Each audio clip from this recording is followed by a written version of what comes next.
from the Crypt.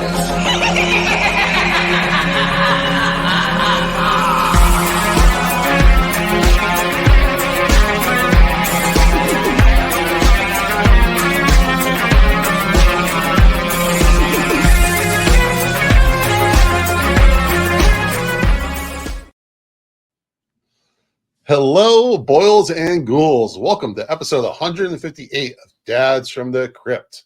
We've got a very special episode for you tonight as we have some very special guests. My name is Jason. I'm your host, and I'm here with my newest co-host, Miss Nora Stein. Say hello. Hello. Hello. And we also have Jody, who has his little guest. And I have Grayson with me. Say hello. Hi. Hi. We decided tonight would be a good night to have our kids on because we're talking about a movie they were excited about. Yeah, so tonight we're going to be reviewing Beetlejuice Beetlejuice, and I can't remember when we watched this. It was at least like within the last 6 months when I showed you this movie for the first time because you were really into Wednesday. We watched all of Wednesday. Stop it. We watched it yesterday. No, the original. Oh. Because you were really into Wednesday, which is also by the same director.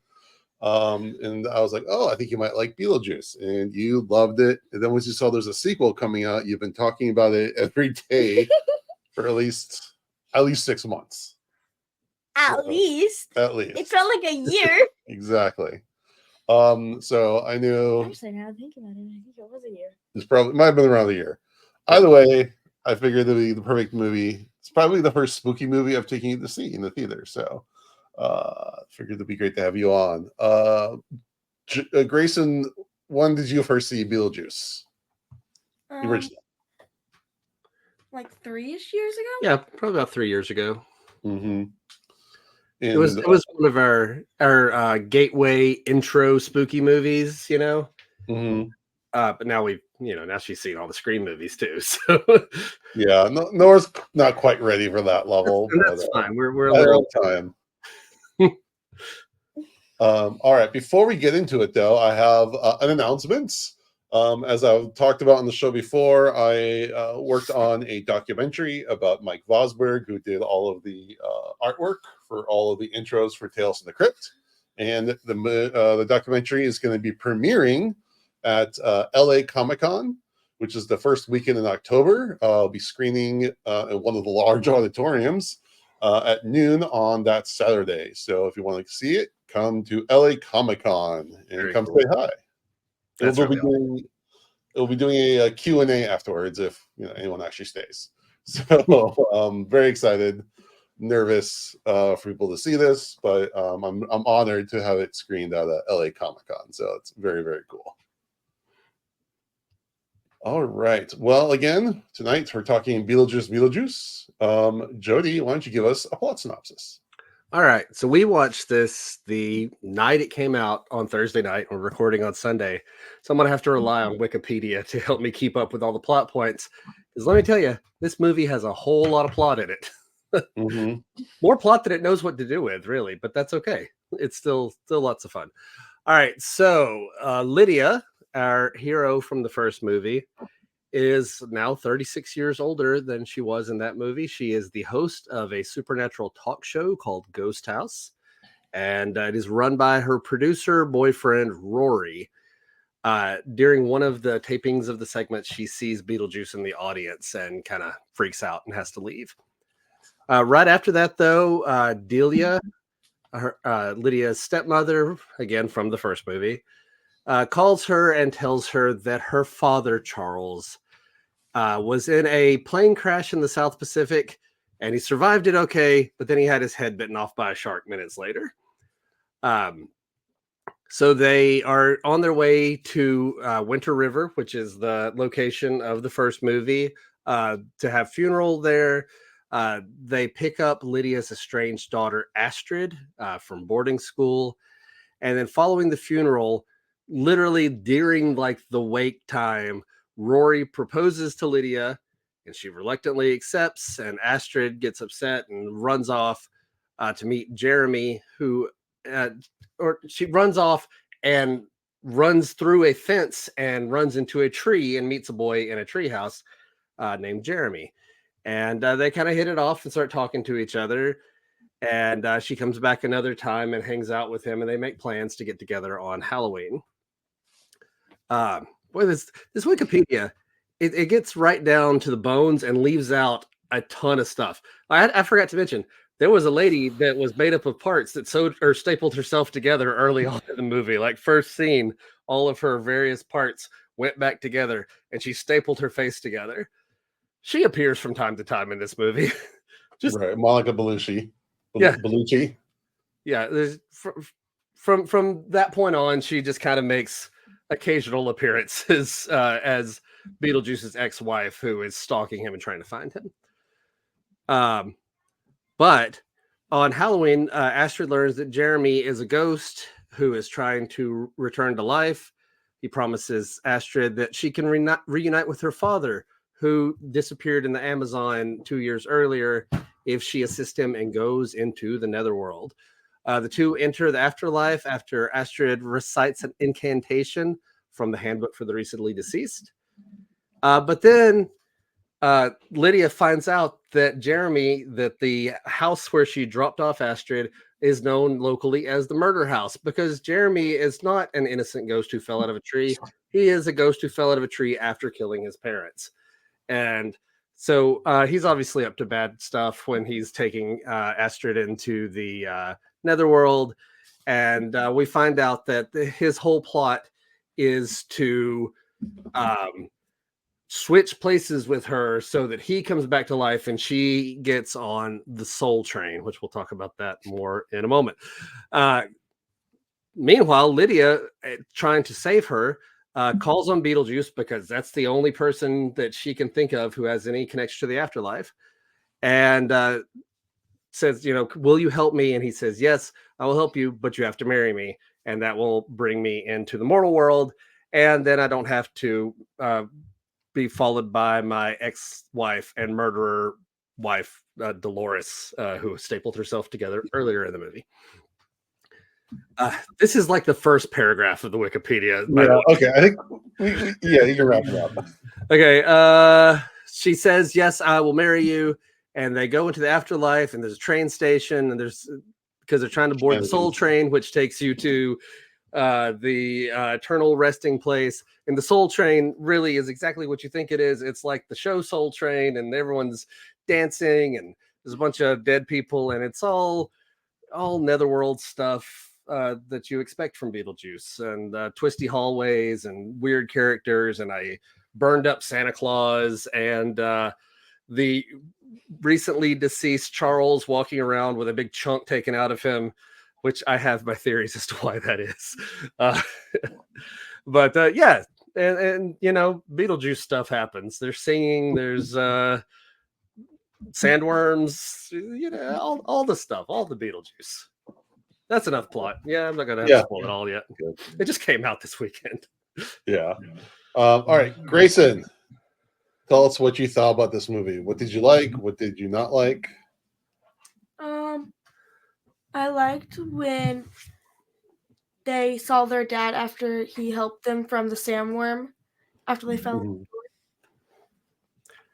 Yeah. So a recurring plot point is Astrid's trying to reach her dad, and they do, in all of the afterlife and the billions of people who died, she happens to walk right past him. just funny to me. They come to find out was eaten by piranhas while studying spiders in the Amazon. All the piranhas still hanging on to him, gnawing on him, making little weak sounds the whole time. Something about that line about while he was like in Brazil made me think of Madam Web. Okay, yeah. That weird line about my mother died while studying spiders, and yeah. I wonder. Yeah. I wonder if that was a callback to another movie that came out this year. Grayson, what else did you like about this movie? I liked the whole wedding scene at the end. Mm-hmm. Yeah, that was probably the biggest set piece in the movie, I would think. Were there any? Yeah, who was your favorite characters, Grayson? Astrid and Beetlejuice. Yeah. How can you not like Jenna Ortega? Yeah. I mean, she's like horror royalty at this point, right? Even for gateway stuff like this Mhm. Wednesday. Mm-hmm. All right, Nora, what did you think of this movie? It was great. What was great about it? I don't know. Did you like the characters? Did you like the spooky stuff? To be honest, I like that they did the wedding at the end. I like that they brought that back because it's like, I don't know why, but I'm obsessed with the red dress. Yeah, that was cool. And like the day that I was seeing it, I had this like shirt that I recently got and was saving it for that specific day. And it was like Beetlejuice and Lydia and like their like a wedding suit, like their wedding outfits, but it was like red and it's really cool. And I like that like they brought back the wedding. Like Beetlejuice is still trying to marry Lydia after like so many years. Yeah. Why? Who was your favorite characters? Beetlejuice, Astrid, and Lydia with the red dress. Lydia with the red dress, yeah.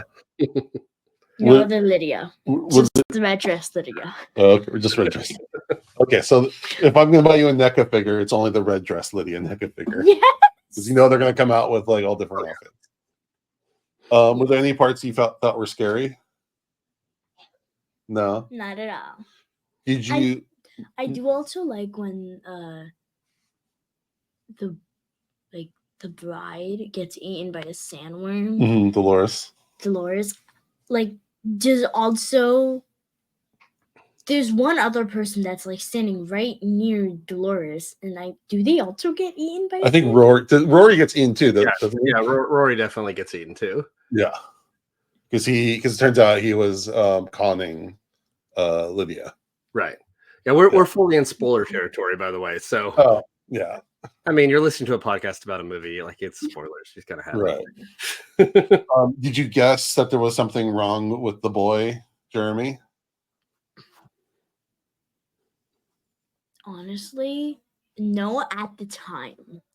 But now that I think about it, like right now, I do feel like it's a little obvious, just like a little. Yeah, there's a lot of little hints. If he doesn't see it, if he hasn't seen Astrid at all, then that would be like a hint because it's like he can't go to school where Astrid is. Yeah. And also his dad lives on the couch. Right. Yeah, that was the mom first. just lives in the kitchen baking and never eats any of the baking. Yeah, when they walk through and you don't see the mother, the father's face, that's why that was it. Not seeing the face. That was my clue. I was like, okay, something's up. And then they're like, oh, he doesn't have anything past the 90s in his record collection. Yeah. And I don't know, something about the name Jeremy makes me think of Pearl Jam, which might be another tie-in. Yeah, that's one of my issues with this movie. I'm just gonna jump in, but I like this movie a lot overall. Like Jody was saying before, is very much the vibes I really enjoyed. And I love being with the characters. Catherine O'Hara is always a joy, and she's just so good in this. She's like, in the first one, she was there. She has some great scenes. Here, I feel she's much more forward in the movie, and she's just so good at everything. So she's just so much fun, and I really just enjoy being with those characters. I love Bob, the shrunken head assistant guy. He was my MVP. Bob. I totally forgot about him. He died. Yeah. I like Bob a lot. I'm not going to see him in the next movie. I loved all the effects, how they're all either practical or very stop motion or claymation-y. That was just so much fun. So like visually is a joy, characters wise, it was just great to catch up with these characters. But the plot is just like there's too much happening and not enough happening at the same time. Well, like I said, and when I was trying to describe the plot, I left out like 5 subplots that were happening that really don't go anywhere. Like even like they set up Dolores in the very first, like she's the first scene of the movie, and it's an awesome first scene. Like some boxes get knocked over, and all of these severed parts come out, and she slowly like draws the parts to her and staples herself together, and then sucks the soul out of Danny DeVito. No, that was Awesome great. first scene, and so it sets her up to be this big bad character. But then throughout the movie, she just makes like random appearances and then gets eaten by a sandworm. Done. End of movie. End of plot line. Yeah, I had to leave for just a few minutes at some point. So, but correct me if I'm wrong, she doesn't interact with Beetlejuice directly until the end of the movie, Until right? the very end. Yeah. Yeah. It would have really helped raise the stakes if they had like a run in just to like set up. She's just kind of there. Like she's just another character. Like I feel like Tim Burton got to be really creative and come up with stuff like Dolores, like, oh, this would be cool. This lady who's all like stapled together. They just didn't really know what to do with it. Like, I got to be creative and come up with a cool idea. What's the point of it? Who cares? Well, and even more so with the William Dafoe character, who was like who was a deceased actor, now cop, who's just running around trying to find Beetlejuice. Like his character you can take that character out easily. I mean, it's cool to have William Dafoe, and he's got this cool like prosthetic exposing his brain. Like it's all cool, but again, for the plot, it just bloats it. Yeah. You spend a lot of time in the netherworld in this movie. I feel like a lot more than you did in the first one. And I love, again, it's just the creativity of the whole thing. Like there's a very funky feel to Tim Burton's version of the afterlife. It's very fun. There's all kinds of interesting characters, interesting stuff happening. It just doesn't all like come together to like make a story. Like there's just a lot of like things happening. Yeah, where like the first movie is a very quick 90 minutes. Yeah. It's a very lean plot. This one, it doesn't drag per se, but it just kind of spins its wheels. Yeah. And then, like I said, so the boy that she runs into, it's so obvious what's happening there. Like you could easily cut out the entire character. I get that the point is to get Astrid into the afterlife to kind of compel the movie to go there, but you could easily cut out that character and have Beetlejuice show up and say, "Hey, you want to go see your father one last time and say goodbye," and that be the thing to tempt her into the afterlife. And like, I didn't mind any of their scenes, but again, it's another one of those that's resolved in like 5 seconds. Yeah, it just felt like it was very obvious what the character was doing. You didn't need it. It just kind of dragged things down a bit. Yeah. And and then Justin Theroux is always, a joy. Like all these characters are a joy to watch. The extra characters, Jeremy is whatever, but like the William Dafoe character, Justin Theroux, they're all a joy, but they just they're not doing a ton for the movie. It's almost a hangout movie where there's just all these cool characters you're happy to see and to spend some time on screen, even if it doesn't like relate to anything. Like I liked William Dafoe's character, even if he was just kind of there for no reason. I would watch a spin-off of his character. Oh yeah. It feels like almost like I realized after watching it. So I like the movie Beetlejuice, and I watched it as a kid, definitely. But I definitely watched the cartoon Beetlejuice way more than I watched the movie. Like it was out around the same time. It had weekly episodes. They had all this adventures in the netherworld kind of stuff. And it felt like these were characters that could have been in the cartoon. Like the actor detective could have had a whole story arc. The Dolores could have had a whole story arc, like it just felt like, again, maybe like sometimes you got a little too much freedom to be creative with some of this. Well, that's when a good editor to come in and snip things up. I did love the flashback to Beetlejuice being alive during the plague. Yeah. And then they get married and they're biting heads off chickens at their wedding. That was great. Good old fashioned. Especially because we just watched I'll Take Your Soul at midnight. I'll Take Your Soul. It felt very much like inspired by that. Era of filmmaking. He even tells the story in a foreign language. I don't remember, like when he tells the story of him and Dolores and their courtship. It goes black and white, and he tells it in Spanish Maybe. I think it was Spanish. Something, but I don't know. yeah. I didn't pay close enough attention, but I was a little disappointed by how they treated, was it Charles, the father? I was really hoping it'd just be like they were estranged and they were just kind of coming back to Barry and being done with it. There was a lot of like, oh, we miss Charles so much. And because the guy who played him is turned out to be not a good person, they kind of spent a lot of time talking about him. I thought that was a little weird. I thought they could have easily just like the fact they even had like his visage. right. Like even seeing him now kind of makes me like I have like a Pavlovian anger response. Yeah. So I was really hoping that they would just like say, "Oh, he turned out to be a terrible person because he was in real life," and just kind of move on with the character. Yeah, I mean, in a way, I thought it was kind of funny that like how they were keeping the character without the actor, but they did. I mean, to use his likeness, you had to pay him, so like he already got money for it. Like, but they very quickly were able to go like, so where are the Maitlands from the first movie? Oh, they're gone. They found a loophole. Done. Move on. And they didn't come up with any backstory. So like they could have done the same thing. They could easily have done them in claymation. I'm actually surprised they didn't do like claymation and they had their had them voice it or something like that. I thought that would have been a cool way to do that reunion. And so the whole gag about him crashing into the ocean and getting eaten by a shark is a dream that Tim Burton had. And he said that's like his biggest fear of dying, like the way he fears dying the most. That feels like how Tim Burton would fear it. Yeah, that's exactly what Tim Burton would fear. Overly violent, Willy Wonka-esque death scene. So yeah, this is a good time. Yeah. And it's very obvious that they released this in early September, so it'll be on demand video by Halloween, so people can get in the mood. And there's nothing wrong with that. Obviously, it's not going to be as good as the original. I never expected it to be, though. I never expected it to be, and it's about as good as I would expect. Again, they could just trimmed it up a bunch, and I think it would have been a much breezier movie. Like I realize when I talk about this, like I have all these like complaints that I make about it, and I feel like they're all legitimate.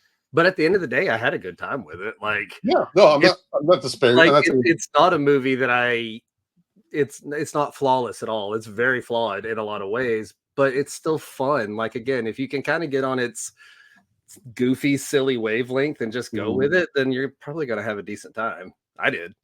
Right. Well, and then another big spoiler is they kill off Delia. You know, she's a ghost. Yeah. That was really fun. But again, she like goes there trying to find Charles, and they have this like reunion with half his body, which was a funny gag. But again, I have such a disdain for that character now that I was like, oh. Yeah.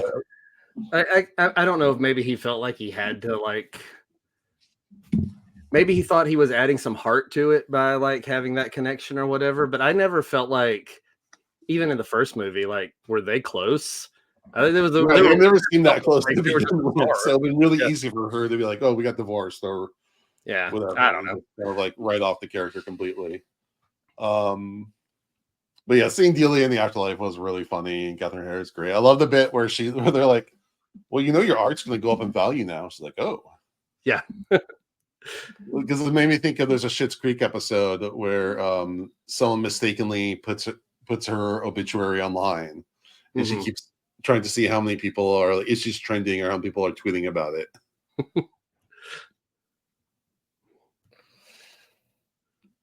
Hi. Nora, do you have anything else you want to say about the movie now that you've heard us talk? I don't know. You don't know? I will say one other thing I didn't think was the most realistic. So when I watched the original Beetlejuice as a kid, I thought Lydia looked really cool with her like weird spiky bangs that she had. Yeah. The idea that she still has the same haircut 36 years later. No one has the same haircut they had in high school. I mean, it looked silly on a grown-up Winona Ryder. Like it looked cool on a teenager, but it looks kind of silly now. Yeah, I mean, because PJH was talking about that too, and I thought two things I thought about two is one, it's a Tim Burton movie. People do weird shit like people that. Look weird in Tim Burton movies. And two, I think because she has the show about it, that she's like putting on a character. She's almost putting on a character of her own now. She's like kind of Arrested Development, from whatever happens. So those are my two. Yeah, I mean, the costuming is so great in a lot of this. It's always a great time. And again, we haven't talked about it too much, but Michael Keaton as Beetlejuice in this is so good. I just love him walking around his office yelling at the Bob and the other his other minion types. Yeah, you could tell he had fun getting back into this character again. Mm-hmm. So yeah, I mean that alone is worth the price of admission. Yeah. Yeah, no, Grayson, in the same year, we got Michael Keaton back as Beetlejuice and back as Batman. yeah. Spoiler for the Flash. Was that last summer? I think it was. I think it's within the last year-ish. I don't remember I think exactly. it was sometime about this time last summer. Either Yeah, way, really they're playing real hard for the nostalgia for people our age. Like they're really trying for that. Like, did you like this movie when you were 10? Well, here it is again. Mm-hmm. No, I'm for it. Give it to me. Yeah, no, it doesn't bother me. It's nice to be marketed to occasionally. Yeah. Grayson, do you have anything you want to add? Any other thoughts? Not really. Is there anything you would change about the movie? I don't know. More Beetlejuice? Maybe. Maybe. Uh, Yes, I see our young talkative podcasters are I mean, we've done 158 of these, so we have a little more practice. All right. Let's move on to our rating. There is one thing I have to ask Yes. ask both of our guests what they thought about. How'd you feel about Baby Beetlejuice? Yes. Oh, okay. Oh my god. I gotta go on a rant about Baby Beetlejuice, but I'll let you guys go first. I have thoughts. Do you like Baby Beetlejuice? It was weird. Yeah. To be honest, when he made his last appearance, it was not pleasant. Not I don't like it that much, but I feel like it's not. But like then you realize it's a dream, and you're like, thank goodness. Yeah, I was really worried they were gonna. Is gonna die. Yeah, because I was really worried they were baby. actually gonna end it that way. So I was Yeah, glad that wasn't the actual ending. yeah. What did you think of that whole little ending bit? I thought it was weird. Yeah, It was like I think they just had a cool prop and they wanted to bring it back again because they used it in the it made perfect sense earlier in the movie. Like Baby Beetlejuice was a funny bit earlier because Beetlejuice had just done this like spill his guts thing and it was gross, and then Lydia had like instant baby and it was all gross and weird. It was fun. And then later though, to like have Jenna Ortega or Astrid like give birth to the baby in Lydia's dream. I don't know. Like that was a weird way to wrap up. It's like they didn't know how to wrap up the movie. Yeah, it's like one of those dreams within dreams within the dreams kind of thing. It's always coming this. Also, like I was like confused. Like, who's this guy she's marrying? Did we see him earlier and I just forgot, or is she just like a dream guy?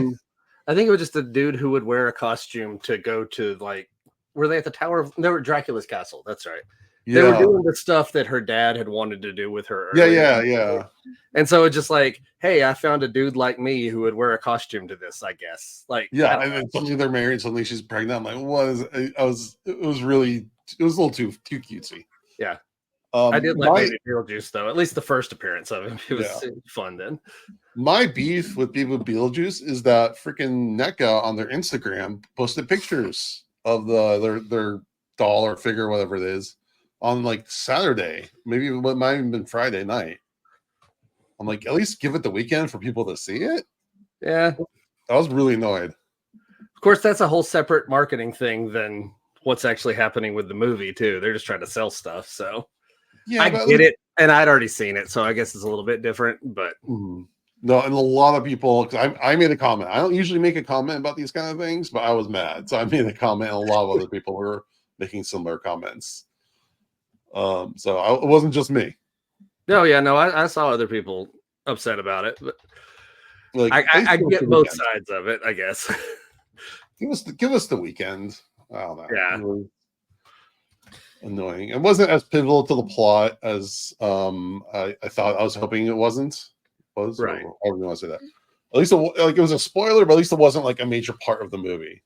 Yeah, it spoiled a gag. Like, Yeah, I mean, it's that's worked really out, yeah. maybe Beetlejuice is just a gag in the middle of the movie. Oh yeah, at first I was like, this is like a legit like character that like Beetlejuice is gonna have a son. That's gonna be part of the movie. Right. Which, Yeah, that would be thank God they didn't, because that would have been really obnoxious. like if it had been like Ghost Jeremy or something like that, and they like posted him like and spoiled Yeah. that whole thing or whatever, then yeah, I totally get that. It's I guess I didn't care that much just because it was more just a look at this cool special effect than it was, an actual plot point. Right. But I get it. Yeah. All right. Let's do our episode rating. We do 0 to 5, 5 being the best, 0 being the worst. You can do half points. Nora, what do you give this movie? 5 out of 10. I'm 5 out of 5. 5. All I'm right. used to doing 5. I'm used to doing 10 out of 10. Okay, then 5 out of 5. Very good. I really, really, really liked it. All right. Grayson, 4.5. 4.5. All right. Jody. Yeah, I enjoyed this enough. Like I had a good enough time, and I don't rate movies necessarily based on like their like intrinsic quality. It's more how much I enjoyed it. And I went to the movies with my kids and got to have a fun time. I gave it a 4 out of 5. It was a good time. All right. I'm going a 4 out of 5. Again, I think I had so much fun watching it with you, Nora, that that was really big part of my enjoyment. But also, I just had some narrative stuff, and if you listen to this podcast enough, you know that those kind of things bother me. So I have to ding it a little bit, but sure, I still highly recommend it. It's a great watch, especially spooky season time. All right. Well, Mono's not here to do song of the day, but I thought I would ask our guests what their favorite maybe spooky song would be. Oh, I have the perfect answer. You have the perfect answer. Okay, what's your favorite? What's your spooky song for the I week? don't know what it's called though. How does it go? I'm not singing it. What are some words in the song? It's the song from Beetlejuice 1. Oh, Deo? Yeah. Deo, yeah. Okay. I love it. I don't know why, Yeah, but it's I'm good. obsessed with it. Also, the song at the very end of the movie, Mm-hmm. Beetlejuice 2, that song. Mm-hmm. Yeah, that's a good. The marriage song. Yeah, there was some good songs. That one was a good song. And I again, like that he just made everybody sing it. Yeah, they do the same thing they do in the first movie, where everyone's like singing, but in their eyes, you can tell that they're like trying to figure out what's going on. They're like baffled by it. That's great. Some great acting, like Catherine O'Hara and Jenna Ortega. The thing is that Lydia and her mom, they should like more understand what's going on because it's happened to them before. Yeah. Oh, it's been like 35 years, and they would still remember that. Yeah. It's probably gonna be a very weird feeling. They remember Beetlejuice and they remember other stuff they remember their old house that they still own. Yeah. Why do they still have that house if they don't like it? It's the ghost house. It's Is nobody wanting to buy a ghost house? It's probably worth a lot. Yeah, I always liked in the first movie, as much as I like Deo, the later song, the Jump in the Line song that Lydia does with like the football team behind her, I always thought that was fun. Yeah. As far as Beetlejuice songs go. All right, Grayson, what's your favorite spooky season song? Come Little Children from Hocus Pocus. Ooh. Good one. Good pull. We watched Hocus Pocus. We did. And that kind of reminds me, I think Beetlejuice 2 is a lot like Hocus Pocus 2.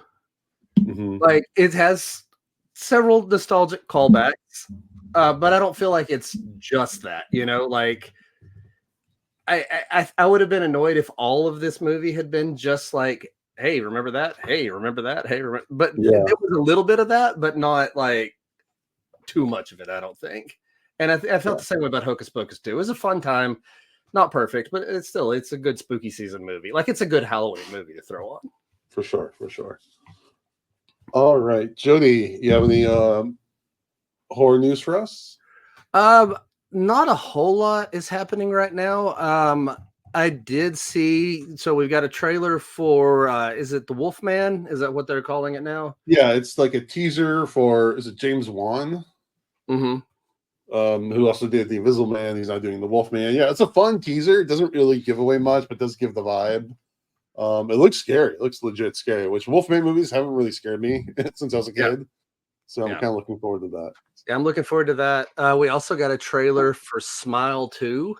Yeah. There was like Smile was surprisingly good. Smile was better than I expected it to be. Yeah. So I'm down for more. Yeah, I'm okay. I saw a test of Smile 2, a test screening. Oh, so okay. What? Yeah. You went to a test screening without me? Yeah, no, you're too young for that movie. No, but still. It's very scary. But I can't talk about it, but it's Okay. It'll be interesting what people say. Though my favorite thing about the Wolfman is that there was some convention or something where I think it was like a promo for Halloween Horror Nights where they had like inspired by the Wolfman, the new Wolfman. They had like this like dinky like Spirit Halloween version of what the Wolfman is supposed to look like, and I really hope it looks nothing like what they had because it looked really silly. It's like a guy with a mask and gloves, and it looked really bad. One other piece of news that I'm excited about personally, I've already pre-ordered it. Mike Flanagan's Hush is getting its first physical release. It had previously been only on Netflix, and then it came finally just in the last week or so to VOD everywhere where you can watch it outside of Netflix. And they're also releasing a very nice collector's edition Blu-ray that has like alternate cuts and all kinds of like, Mike Flanagan behind the scenes stuff. Very, very excited for it. If you've never seen Hush, it is in ways conventional slasher, but it has just enough twists to, I think, really be fun. I like it a lot. Yeah. Anything else? That's about it right now. It's just not been a huge week for horror. I think they're saving all the big drops for October, would be my assumption. Right. We already talked about Terrifier 3 that true last week. Okay. All right. Well, before we close out, we usually give dad advice, but I thought tonight we would do some kid advice. It's back to school for a lot of people. So I was wondering what advice the kids would like to give their parents and other parents as well. Laura, what advice would you like to give me and other parents? For what? For what? No. Anything, but we can start with back to school stuff if you want. And you got to talk to the microphone. For back to school stuff. I don't. I'm thinking. Because usually it's a mad dash to get out the door and everything. Is there any advice like to give me or any feedback on how to better get us out the door for school? More time, more sleep. Wake me up way earlier, like 6:30. You want to wake you up earlier? Yes, 6:30 sharp. Is that so you have time to play on your tablet before school? 6:30 sharp. I'm happy to set you an alarm. Wait, no, 6 o'clock sharp. I'm not up that early. Guys, 6 o'clock sharp. I'm happy to buy you an alarm to get you. No, use alarms. I don't want to be up that early. No, you are going to. Okay, Grayson. Don't want me to be late. Probably to get all your stuff like ready either the night before or earlier that morning. Yeah, that's something we've been working on lately to help ease transitions out the door is to go ahead and like find all your bags and your shoes and all your stuff that you need like your clothes, in advance so that when the time comes, there's no last minute rushing around trying to do all that. Cool. It's helpful for adults too. It makes my life easier when I do that. We always say we're gonna do that, and we try it, and it works great for a couple of days. Then we just kind of get lazy and fall out of the habit. So it's a habit you need to work on getting into. All right. Well, I want to thank our guests, Nora and Grayson, for coming on tonight. Great job, gals. Is there anything you want to say before you sign off? Grayson? I don't know. Is there anything you want to promote? Any family trips or competitions that your siblings or you might be participating in? Next week, I'm going to a tournament in the Czech Republic. Yeah, Cool. That's something happen every day. they're Grayson and Elise are going with their mom, and they're going to go to Poland and the Czech Republic and Austria and London. Yeah, they're going to have a stopover in London along the way and just kind of make a whole Eastern European tour out there. So I'll be at home with the rest of the kids by myself. Yay. Is the donation site still up? Yeah, it is. GraysonandElise.com. If anybody would like to donate, that's cool. I appreciate it. What specifically are you going to be performing? It's for karate. Well, yeah, I mean, like what do you compete in? What are you competing in? So I do creative weapons, creative forms, traditional weapons, and traditional forms. What's the difference between a traditional weapon and creative weapon? In creative weapons, you can throw it. In traditional weapons, you can't. Cool. Yeah, there's a lot of strict rules that define exactly what traditional works as, and creative they get to play a little bit more and be a little more showy and have more fun with it. Oh, okay. So you can't like get like a string of sausages like in Teenage Mutant Ninja Turtles 2 and use that as nunchucks. Yeah. I mean, they will be in Germany at one point, so I'm sure they could some. All right. Nora, anything you want to say to the audience before you sign off? Remember to speak to the mic. You don't have to. I'm thinking. Okay.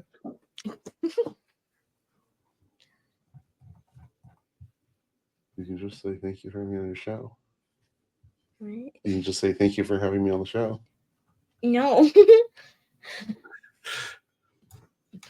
I don't have anything. I was trying to think of like a thing, like what you do in the beginning when you say hi to the people watching. I don't know. Okay. Well, thank you, Nora, so much for coming on. It's always a pleasure to have you. Ow. All right. Well, that wraps up another episode.